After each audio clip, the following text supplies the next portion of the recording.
அகிலத்தின் அன்பான சொந்தங்களுக்கு இனிய வணக்கம். இன்றைய உலகின் முக்கிய செய்திகளோடு இணைந்திருக்கின்றீர்கள். காசாவின் மத்திய பகுதியில் அமைந்துள்ள நூஸ்ராட் அகதிகள் முகாம் அமைந்துள்ள பாடசாலை மீது இஸ்ரேலிய இராணுவம் நடத்திய வான்வெளி தாக்குதலில் 34 பொதுமக்கள் கொல்லப்பட்டுள்ளார்கள். இதில் காசாவில் தொண்டு பணியில் ஈடுபட்டிருந்த 6 ஐக்கிய நாடுகள் சபையின் உறுப்பினர்களும் கொல்லப்பட்ட சம்பவம் பெரும் அதிர்ச்சியை ஏற்படுத்தியுள்ளது. நேற்றைய தினம் இஸ்ரேல் நடத்திய வான்வெளி தாக்குதலில் காசாவில் பல்வேறுபட்ட மனிதநேய பணிகளில் ஈடுபட்ட 6 ஐநா சபையினுடைய ஊழியர்களும் கொல்லப்பட்டதாக அறிவிக்கப்பட்டுள்ளது. ஐநா ஊழியர்களுடன் 19 பெண்கள் 5 குழந்தைகள் உட்பட 34 பேர் உயிரிழந்துள்ளார்கள். இந்த சம்பவத்துக்கு ஐக்கிய நாடுகள் சபையின் தலைவர் மிக பெரும் கண்டனம் தெரிவித்துள்ளார். இது தொடர்பாக அவர் தனது எக்ஸ் தளத்தில் வெளியிட்டுள்ள பதிவில், காசாவில் நடப்பது முற்றிலும் ஏற்றுக்கொள்ள முடியாதது. சுமார் 12,000 பேர் தங்குமிடமாக மாறிய பள்ளிக்கூடத்தில் மீண்டும் இஸ்ரேலிய வான்வெளி தாக்குதலால் தாக்கப்பட்டுள்ளது. கொல்லப்பட்டவர்களில் நமது ஊழியர்கள் 6 பேரும் அடங்குவார்கள்.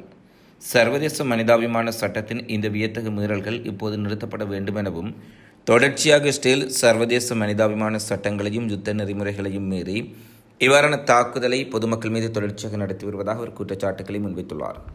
ஐநாவினுடைய பணியாளர்கள் 6 பேர் காசாவில் கொல்லப்பட்ட சம்பவம் குறித்து பல நாடுகளும் தமது கண்டனங்களை வெளியிட்டுள்ளார்கள். 2 மாதங்களின் பின்னர் மைக்ரோசாஃப்டில் மிக பெரும் சிக்கல் ஏற்பட்டுள்ளது. உலகின் முன்னணி டெக் நிறுவனமாக விளங்குகின்றது பில்கேட்ஸின் மைக்ரோசாஃப்ட். மைக்ரோசாஃப்ட் 365 என்பது மைக்ரோசாஃப்ட் நிறுவனத்தின் பல்வேறு அம்சங்களின் ஒரு தொகுப்பாகும். இந்த செயலி நேற்றைய தினம் உலகம் முழுவதும் பரவலான செயலிழப்பை சந்தித்துள்ளது. இதன் காரணமாக ஆயிரக்கணக்கான பயனர்கள் அத்தியாவசிய மற்றும் அன்றாட பணிகளை மேற்கொள்ள முடியாமல் அவதிப்பட்டுள்ளார்கள். கடந்த 2 மாதங்களுக்கு முன்பு மைக்ரோசாஃப்டின் கிரவுஸ்டரிங் சாப்ட்வேரில் கோளாறு ஏற்பட்டது. உலகம் முழுவதும் பல மணி நேரம் கணினிகள் அனைத்தும் பாதிக்கப்பட்டன. இந்த நிலையில் 2 மாதங்களுக்கு பின்னர் மீண்டும் மைக்ரோசாஃப்டில் அதேபோன்ற சிக்கல் ஏற்பட்டுள்ளது. மைக்ரோசாஃப்ட் அவுட்லுக், வேர்ட், எக்ஸல் மற்றும் டீம்ஸ் போன்ற டூல்ஸ்களை நம்பியிருக்கும் வணிகங்கள் மற்றும் தனிப்பட்ட பயனாளர்களுக்கும் பெரும் இடையூறு ஏற்பட்டுள்ளது. மைக்ரோசாஃப்ட் நிறுவனம் இந்த சிக்கலை ஒப்புக்கொண்டுள்ளதுடன் இதை விரைவாக சரி செய்வதற்கான அனைத்து நடவடிக்கைகளையும் தாம் எடுத்துக்கொண்டிருப்பதாக தெரிவித்துள்ளார்கள். அமெரிக்காவில் வருகிற நவம்பர் 5ஆம் தேதி ஜனாதிபதி தேர்தல் நடைபெறவுள்ளது.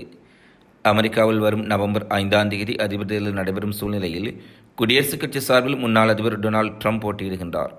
அவருக்கு எதிராக ஆளும் ஜனநாயக கட்சி சார்பில் தற்போதைய துணை அதிபரும் இந்திய வம்சாவளியைச் சேர்ந்தவருமான கமலா ஹாரிஸ் களமிறங்கியுள்ளார்.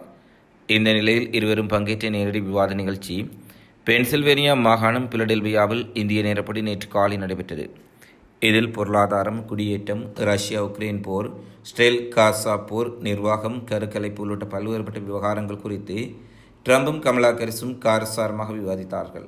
சுமார் 1 மணி நேரத்துக்கு மேல் நீடித்த இந்த விவாதத்தில் கமலா ஹாரிஸ் சிரித்த முகத்துடனும் ட்ரம்ப் உணர்ச்சிகளை வெளிக்காட்டாமலும் இருந்தனர். விவாதத்தில் கமலா ஹாரிஸ் சிறப்பாக செயற்பட்டதாக பலரும் தங்களுடைய கருத்துக்களை வெளியிட்டுள்ளார்கள்.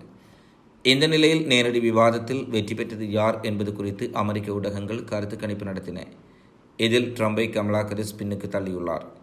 இது தொடர்பாக நடத்தப்பட்ட கருத்து கணிப்பில் கமலா ஹாரிஸுக்கு 63% பேர் ஆதரவு தெரிவித்துள்ளார்கள்.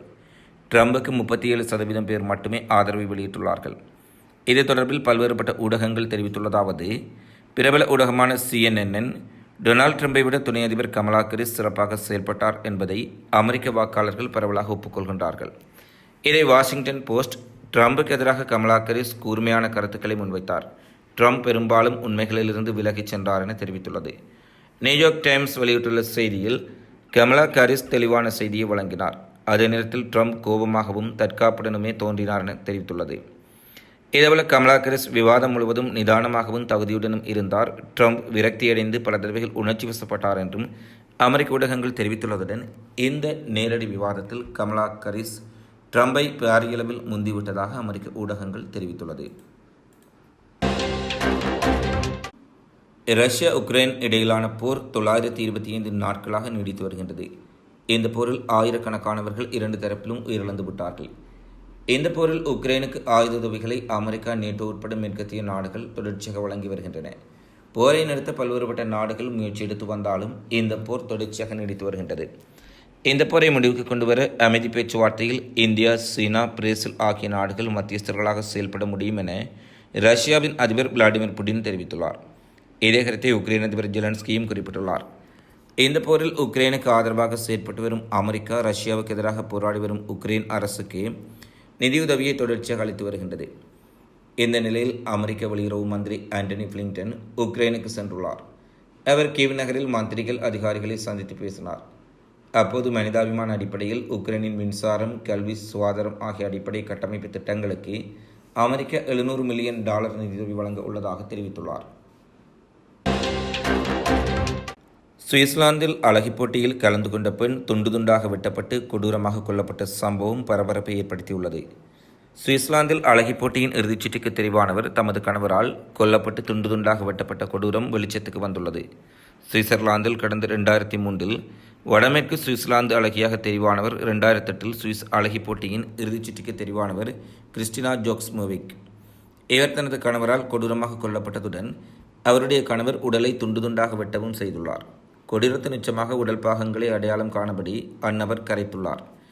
ஆனால் தனது உயிருக்கு அச்சுறுத்தல் ஏற்பட்டதால் தற்காப்புக்காக தமது மனைவியை கொல்லும் நிலை ஏற்பட்டதாக அதிகாரிகளிடம் தெரிவித்துள்ளார்.